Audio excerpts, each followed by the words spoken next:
तो स्वागत है एक बार फिर से मेरे YouTube चैनल स्कूल मैथमेटिक्स में। तो दोस्तों, उम्मीद करता हूं कि आपने मेरा पिछला वीडियो अच्छे से देख लिया होगा। आज हम उसके आगे एक्सरसाइज 3.1 के क्वेश्चंस को डिस्कस करेंगे। तो चलिए हम शुरू करते हैं। एक्सरसाइज 3.1 थोड़ा सा इसका कलर मैं चेंज करता हूं। चलिए ब्लू ले लेते हैं। तो इसमें देखिए फर्स्ट क्वेश्चन है, find the range of Heights of any 10 students of your class. तो आपकी क्लास कौन सी है? 7th क्लास है। उसमें कोई भी 10 स्टूडेंट्स आप ले लीजिए और उनकी हाइट्स को कैलकुलेट कर लीजिए किसी कॉपी में, और उनका आप क्या निकालना है? रेंज मतलब जो सबसे हाईएस्ट वैल्यू है, हाईएस्ट वैल्यू उसको ले लीजिए और फिर क्या ले लीजिए? Lowest value. तो देखिए मैंने यहाँ पे कुछ वैल्यूज़ लिख रखा है यहाँ पे, वैसे आप अपनी क्लास में निकालना। तो 130, 132, 135, 137, 139, 140, 142, 143, 145 एंड 148। तो ये सारे जो डेटाज हैं ये किस में है? ये सेंटीमीटर में है। तो इसको मैंने असेंडिंग ऑर्डर में लिखा है, मतलब सबसे पहले कम, फिर उससे बड़ा, फिर उससे बड़ा, और लास्ट में सबसे हाईएस्ट। तो हाईएस्ट वैल्यू कितनी है? 148 सेंटीमीटर, और लोएस्ट कितनी है? 130 सेंटीमीटर। तो रेंज क्या हो जाएगा? रेंज होता है highest value minus lowest value. तो क्या हो जाएगा यहाँ पे? 148 माइनस 130 करेंगे हम। 148 में से 130 को माइनस करेंगे तो कितना आएगा यहाँ पे? 18 सेंटीमीटर। क्वेश्चन नंबर 2 है, organize the following marks in a class assessment in a tabular form. ये जो नंबर्स हैं इनको हमें कैसे लिखना है? टेबुलर फॉर्म में। तो बच्चों क्लास 6 में भी आपने किया था। सबसे पहले हम यहाँ पे 3 कॉलम रहता है। एक तरफ तो ये जो मार्क्स हैं इनको लिखते हैं, दूसरी तरफ जो टैली मार्क्स है इनको लिखते हैं, और तीसरी तरफ इनकी फ्रीक्वेंसी लिखते हैं। क्या लिखते हैं? फ्रीक्वेंसी लिखते हैं। उसके बाद निकालने के बाद हमको क्या करना है कि विच इज़ द हाईएस्ट। हमको देखना है कि कौन सा नंबर इसमें हाईएस्ट है। Which number is the lowest, इसमें से कौन सा लोवेस्ट है। What is the range of the data. Range के लिए क्या करेंगे? हाईएस्ट में से लोएस्ट को माइनस करेंगे, और फिर फाइंड द अरिथमेटिक मीन। तो चलिए देखते हैं। अब इसमें ध्यान रखना कि जब भी हम टेबुलर फॉर्म में लिखते हैं, कोई भी डेटा दिया जाता है, तो सबसे पहले आप इनको अरेंज कीजिए। अरेंज कैसे करना है? इनको असेंडिंग ऑर्डर में इन्हें अरेंज करना। तो चलिए असेंडिंग ऑर्डर में हम अरेंज करते हैं। तो सबसे छोटा, फिर उससे बड़ा, फिर उससे बड़ा, यहाँ तक हमने अरेंज कर लिया। अब देखिए हमने कॉलम बनाया यहाँ पे। आप बच्चों पेंसिल से ऐसे ही कॉलम बना लेना यहाँ पे। तो एक तरफ है मार्क्स, दूसरी तरफ है टैली मार्क्स, फिर क्या है? फ्रीक्वेंसी। तो 1 कितनी बार आया है? 1 बार आया है तो एक लाइन ड्रॉ करेंगे, यहाँ 1 लिखेंगे। 2 कितनी बार आया है? 2 बार आया है तो यहाँ लिख देंगे 2। देखिए यहाँ पे 2 बार आया है। 3 एक ही बार आया है तो 3 के आगे लिख देंगे, 1 लाइन बनाएंगे, यहाँ 1 लिख देंगे। 4 कितनी बार आया है? 3 बार आया है। यहाँ पे देखिए 3 बार आया है तो 3 लिख देंगे, यहाँ पे 3 लिख देंगे। नेक्स्ट में देखिए 5 है और 6 है, तो 5 के लिए यहाँ पे 5 लाइन होनी चाहिए। तो एक 4 लिखने के बाद एक हम ऐसे कट कर देते हैं। कैसे लिखेंगे? पहले 1 2 3 4, फिर यहाँ पे ऐसे कट कर देंगे। अब ऐसे ही यहाँ पे 5 आ जाएगा, ठीक है। यहाँ देखिए यहाँ पे 6 आ जाएगा। फिर 6 कितनी बार आया है? यहाँ हम देखते हैं, एक बार काउंट कर लेते हैं 6 कितनी बार आया है। 6 4 बार आया है। देखिए यहाँ पे 1 2 3 4। और 5 कितनी बार आया था? 5 टाइम्स। तो ठीक है, 6 की फ्रीक्वेंसी कितनी हो गई? 4। तो इसको देख लीजिए, यहाँ पे मैं करेक्ट कर देता हूँ, यहाँ पे ऐसे होना चाहिए, ठीक। तो 6 की फ्रीक्वेंसी 4 हो गई। 4 लाइन ड्रॉ करेंगे टैली मार्क में, यहाँ पे लिख देंगे 4। अब देखिए 7 कितनी बार आया है? 2 बार आया है, तो इसकी फ्रीक्वेंसी हो जाएगी 2। यहाँ पे 2, यहाँ 2 लिख देंगे। 8 की फ्रीक्वेंसी 1 है, यहाँ पे एक बार लिखेंगे, और 9 यहाँ पे एक लाइन खींचेंगे, यहाँ पे 1।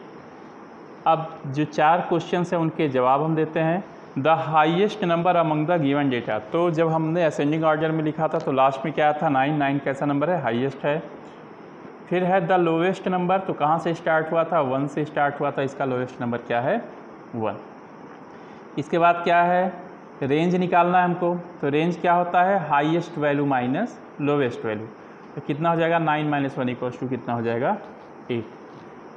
अब चलिए बच्चों देखते हैं इसमें अरिथमेटिक मीन। अरिथमेटिक मीन क्या होता है? Sum of all observations. ये फॉर्मूला आपको बताया था, sum of all observations divided by total number of observations. तो सारे ऑब्जर्वेशंस को आप ऐड कर लीजिए जितने भी हैं, तो आएगा इनका सम कितना आएगा? 100। और टोटल नंबर ऑफ ऑब्जर्वेशंस कितने हैं 20 है। तो 100 में 20 को डिवाइड कीजिए तो कितना आएगा यहाँ पे 5 आ जाएगा। तो find the mean of the, हाँ तो ये हो गया यहाँ पे अर्थमेटिक मीन कितना हो गया 5। ये था आपका क्वेश्चन नंबर 2। अब आते हैं क्वेश्चन नंबर 3 पे। Find the mean of the first 5 whole numbers. तो फर्स्ट 5 होल नंबर्स कौन कौन से हैं इसमें हैं 0 1 2 3 4। 0 से स्टार्ट होता है होल नंबर, तो फर्स्ट 5 होल नंबर्स का मतलब 0 1 2 3 एंड 4। तो देखिए इसमें मीन क्या हो जाएगा, sum of first 5 whole numbers divided by total number of whole numbers. इनका सम निकालेंगे, होल नंबर्स का सम निकालेंगे 0 + 1 + 2 + 3 + 4 कितना आएगा 10। Total number of whole numbers कितने हैं 5, तो 10 को 5 से जब हम डिवाइड करेंगे तो कितना आएगा 2। तो mean of first 5 whole numbers is 2। Mean कितना निकल आएगा यहाँ पे 2। नेक्स्ट देखिए क्या कहता है इसमें, a cricketer scores the following runs in 8 innings. कोई क्रिकेटर है वो 8 इनिंग्स खेलता है, इसमें कितना रन बनाए इसने 58 76 40 35 46 45 0 100। तो कहता है फाइंड द मीन स्कोर। तो मीन कैसे निकालेंगे, वही फॉर्मूला है हमारा। पहले हम टोटल रन को काउंट कर लेंगे, total runs scored by the cricketer in all innings divided by total number of innings, उसने कितने इनिंग खेला है प्लेड बाय द क्रिकेटर, ये चीज़ है। तो देखिए आप इसमें तो सबका सम निकालिए, total runs scored by cricketer in all innings, सबको ऐड कीजिए 58 + 76 40 35 46 45 + 0 + 100, ये कितना हो जाएगा 400।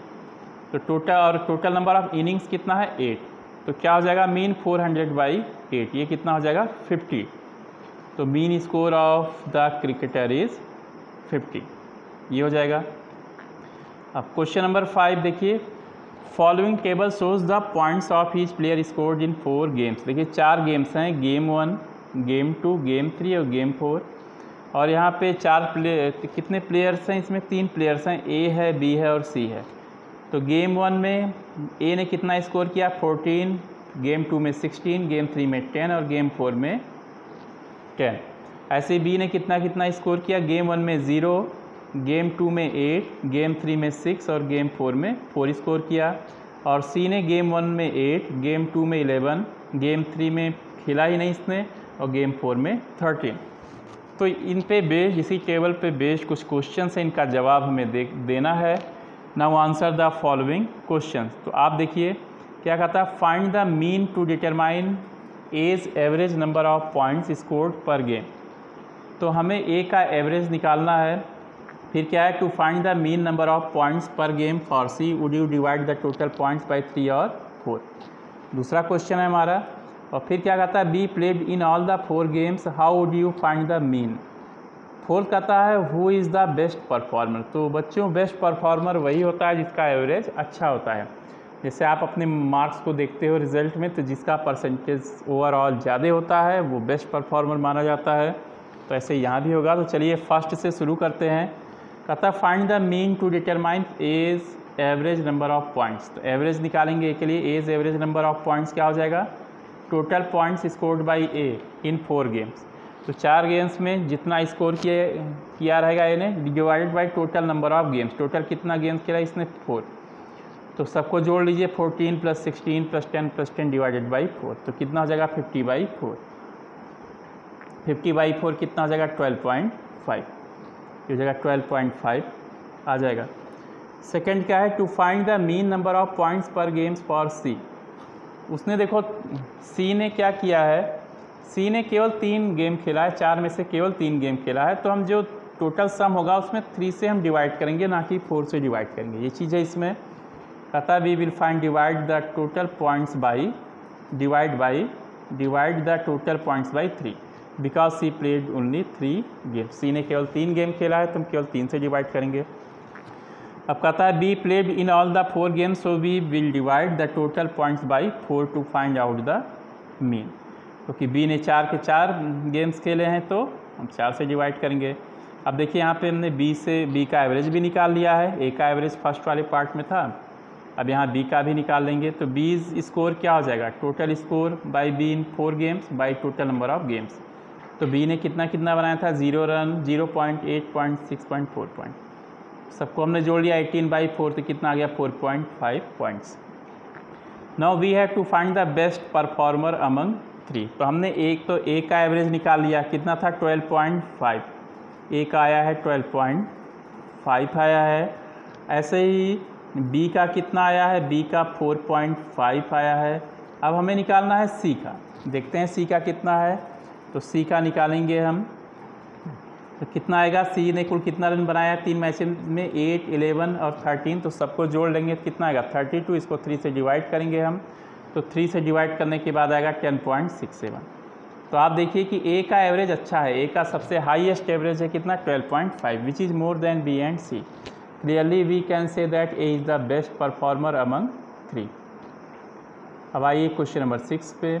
The marks out of 100 obtained by a group of students in a science test are। तो साइंस का टेस्ट होता है, कितने मार्क्स का होता है टेस्ट, 100 मार्क्स का। तो कितने कितने मार्क्स मिला, किसी इसमें ग्रुप ऑफ स्टूडेंट से किसको कितना मिला, किसी 85, 76, 90, 85, 39, 48, 56, 95, 81, 75। अतः find the highest and the lowest marks obtain by the students. एक तो ये निकालना है, फिर रेंज निकालना है और मीन मार्क्स तो पता ही है सब आपको। हमको क्या करना है, सबसे पहले इसे असेंडिंग ऑर्डर में अरेंज करना है। First we have to arrange the marks obtain by group of students in a science test in an ascending order. Ascending order का मतलब पहले सबसे कम, फिर उससे ज़्यादा, फिर उससे ज़्यादा, इस तरह से हम अरेंज करेंगे।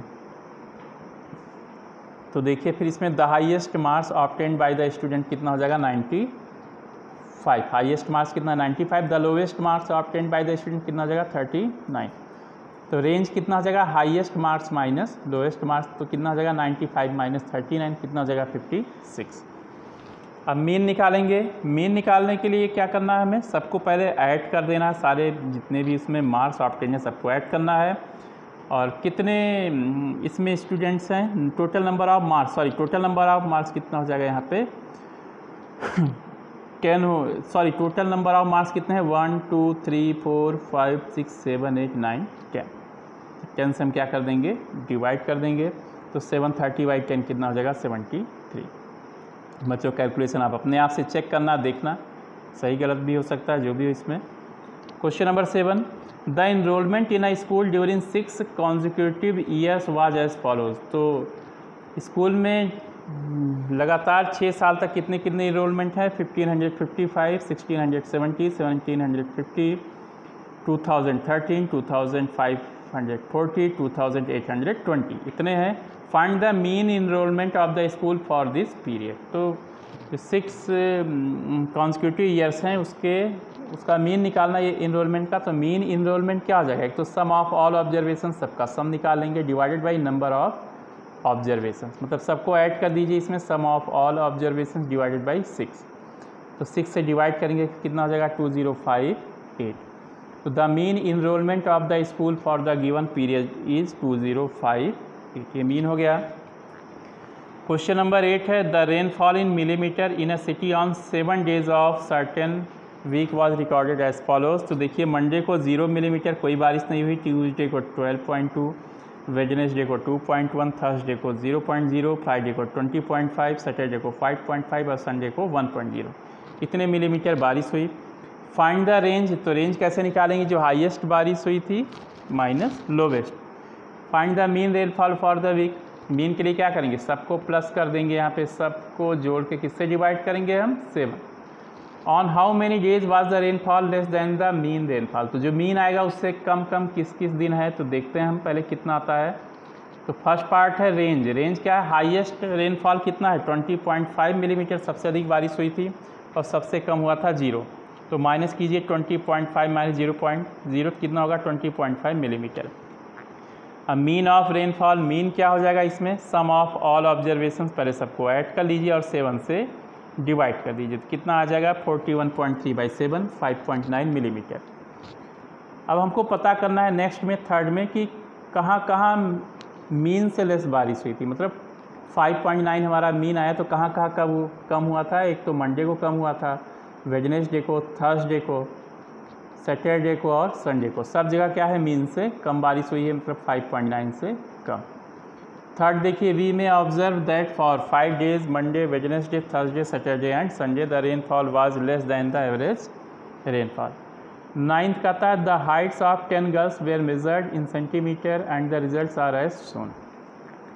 देखिए 10 लड़कियों की, कितनी लड़कियां हैं इसमें? 10 गर्ल्स की हाइट दी गई है इसमें। देखिए 135, 150, 139, 128, 151, 132, 146, 149, 143, 141 किसमें दिया है ये सब हाइट? सेंटीमीटर में। कह रहा what is the height of the tallest girl, what is the second है what is the height of the shortest girl, what is the range of the data, what is the mean height of the girls, how many girls have heights more than the mean height. तो आसान सा है बच्चों, आपने बहुत किया ऐसे। First we have to arrange the given data in ascending order. हम सारे क्वेश्चन में लगभग यही किए हैं कि सबसे पहले हमने क्या किया है कि उसको असेंडिंग ऑर्डर में अरेंज कर लिया है। तो चलिए यहाँ भी हमने असेंडिंग ऑर्डर में अरेंज किया है। देखिए यहाँ पे arrange the data in an ascending order, ascending order में ये अरेंज किया हमने। तो टॉलेस्ट गर्ल कितना है? 151 सेंटीमीटर, और जो शॉर्टेस्ट गर्ल है वो कितना है? 128 सेंटीमीटर। ये चीज़ हो गया। तो रेंज क्या हो जाएगा इसमें? रेंज हो जाएगा tallest minus smallest, tallest height minus shortest height, कितना हो जाएगा? 151 माइनस 128 कितना हो जाएगा? 23 सेंटीमीटर। और फोर्थ है mean height of the girls, sum of height of all the girls divided by number of girls. तो सबकी हाइट को सम कर लीजिए आप, 128, 132 इस सबको हमने जोड़ लिया और किससे डिवाइड कर दिया हमने? 10 से, क्योंकि क्लास में कितनी लड़कियां हैं? 10। तो 1414 बाई 10 तो कितना होगा? 141.4 सेंटीमीटर। लास्ट है बच्चों इसमें 5 girls have height more than the mean height. कितने कितने की हाइट मीन से ज़्यादा है? कितने लड़कियों का? 141.4 तो मीन हुआ। तो आप देख लीजिए इसमें 141.4 में कौन कौन से ज़्यादा हैं? 1 2 3 4 5। तो आंसर हो जाएगा हमारा 5 गर्ल्स की हाइट कितनी है? मीन से है, उससे क्या है? ज़्यादा है। तो बच्चों आज का वीडियो यहीं तक। नेक्स्ट वीडियो में मैं मोड और मीडियन के बारे में डिस्कस करूँगा, तो थोड़ा सा आप उसको पढ़े रहना। जो कुछ समझ में ना आए आप प्लीज़ कमेंट बॉक्स में ज़रूर करना, कमेंट बॉक्स में आप लिखना, वो दूर किया जाएगा आपका कन्फ्यूजन। और अगर आपने चैनल को लाइक एंड सब्सक्राइब नहीं किया है तो कर दीजिए, जिससे यूट्यूब पे आपको इसका डायरेक्ट अपडेट मिलता रहेगा। थैंक्स।